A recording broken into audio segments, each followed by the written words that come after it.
Olá, pessoal! Vamos começar agora a correção e a explicação da semana 2 do PET 6 do sétimo ano. As atividades estão todas na página 70. A primeira delas pede para você, isso já foi pedido em outros PETs, para você escolher um personagem e escrever uma história sobre a Sociedade do Açúcar. Para te ajudar a pensar sobre isso, eu trouxe aqui alguns pedaços, alguns trechos dessa obra que é Casa Grande Senzala, em quadrinhos. É uma obra bem legal, assim, tem umas partes meio doidas, mas é bem legal. Se você quiser ler a obra inteira, você pode me mandar um e-mail que eu te mando ela. Mas eu trouxe aqui 3 pedaços. O primeiro da página 46, que fala o seguinte: logo que a criança brasileira começava a andar, os pais davam-lhe por companheiro um molequinho. Isso, sobretudo, nas casas grandes. O molequinho era um camarada de brinquedos, mas também o leva-pancadas do ioiô. E aí tem a imagem, é uma revista, um livro em quadrinhos, e aí tem a imagem do menino, que é um menino branco, e ele supostamente brincando com uma criança negra, né? Na página 52 tem outra coisa, outro aspecto da vida do menino branco. Os meninos brancos das casas grandes maltratavam muito com seus moleques. E aí, Machado de Assis, em Memórias Póstumas de Brás Cubas, conta isso. E tem aí uma imagenzinha do que é contado por Machado de Assis, que é um menino falando: não me dás uma colher de doce de coco, quebro-te a cabeça. E um menino batendo numa escrava que fazia o doce de coco. Na página 54, já traz falando sobre a menina. A menina negou-se tudo que de leve parecesse independência, até levantar a voz na presença dos mais velhos. Eram apreciadas as moças de ar humilde, o ar humilde que as filhas de Maria ainda hoje conservavam nas procissões. Lembrando que essa obra é uma obra de 1930 e então ela traz um outro pensamento, né, que não é o pensamento de hoje em dia, mas que traz aí uma reflexão de como era a vida dos meninos brancos e das meninas brancas e também das vivências dos meninos negros escravos e das mulheres escravas dentro da Casa Grande. A proposta do PET é que você conte uma história. E a minha sugestão aqui é que você pegue um desses relatos aí, um desses quadrinhos, e escreva uma história pequenininha. A atividade número 2 pede para você pesquisar o significado do termo sociedade patriarcal, característica do Brasil colonial. Quais são as suas características? Aí, vamos lá no nosso amigo Google para a gente achar, né?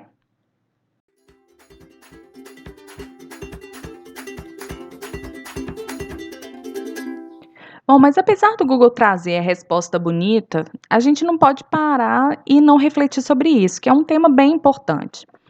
No mesmo livro que eu mostrei os outros quadrinhos, tem esse quadrinho aí, que está na página 35, que é uma imagem do Senhor de Engenho. O Senhor de Engenho é esse marcado aí. E ele tem algumas características que são bastante marcantes desse grupo. O Senhor de Engenho é o dono da casa grande, é o dono do engenho, é o dono de tudo, né? E ele também era homem, essencialmente, embora tenham engenhos em que mulheres foram donas, a grande maioria era de homens. Ele era branco e ele era cristão.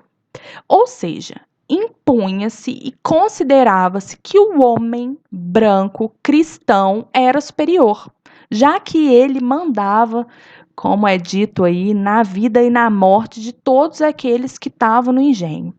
E aí o Pet falou que era característica da sociedade colonial, do Brasil colonial. Mas será que é hoje em dia também?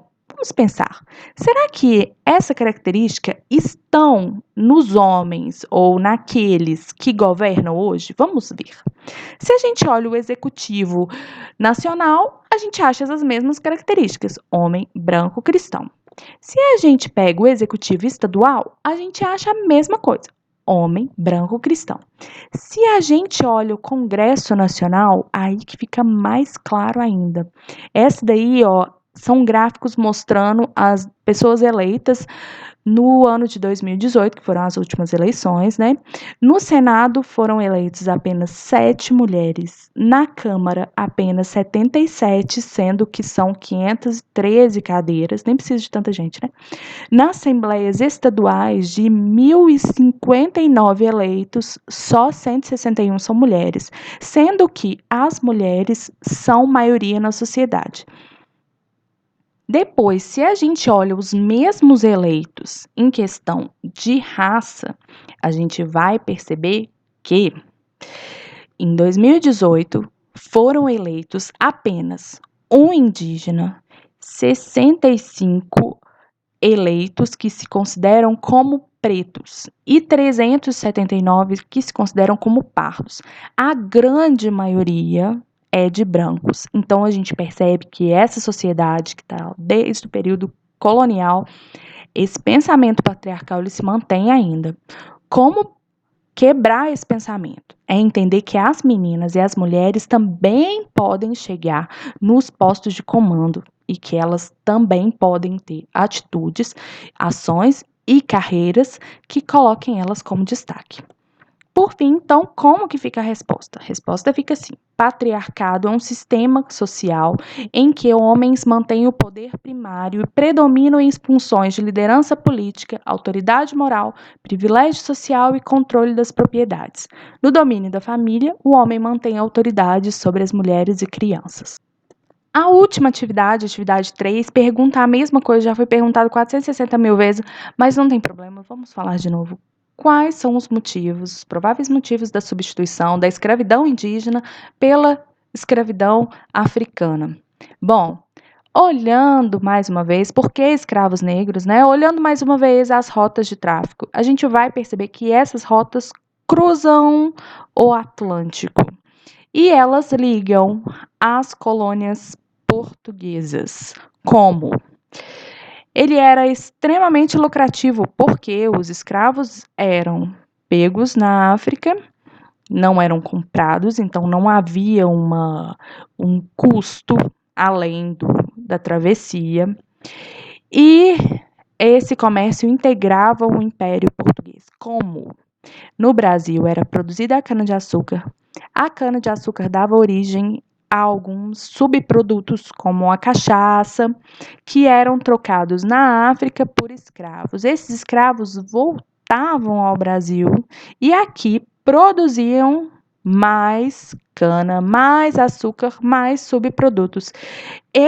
Esse açúcar era uma especiaria que era vendido na Europa, mas também integrava o comércio de especiarias que Portugal dominava em uma parte pequena da Ásia. É isso. Então, a resposta fica: há diversos motivos, mas os principais são a alta lucratividade no comércio de escravos e a intenção de integrar os territórios coloniais portugueses na América, África e Ásia através das rotas transatlânticas. Terminamos a semana 2. Se você gostou desse vídeo, deixe um like, compartilhe e se inscreva no canal. Tá atrasado nos outros pets? Procura aí no canal que você vai encontrar também as outras correções.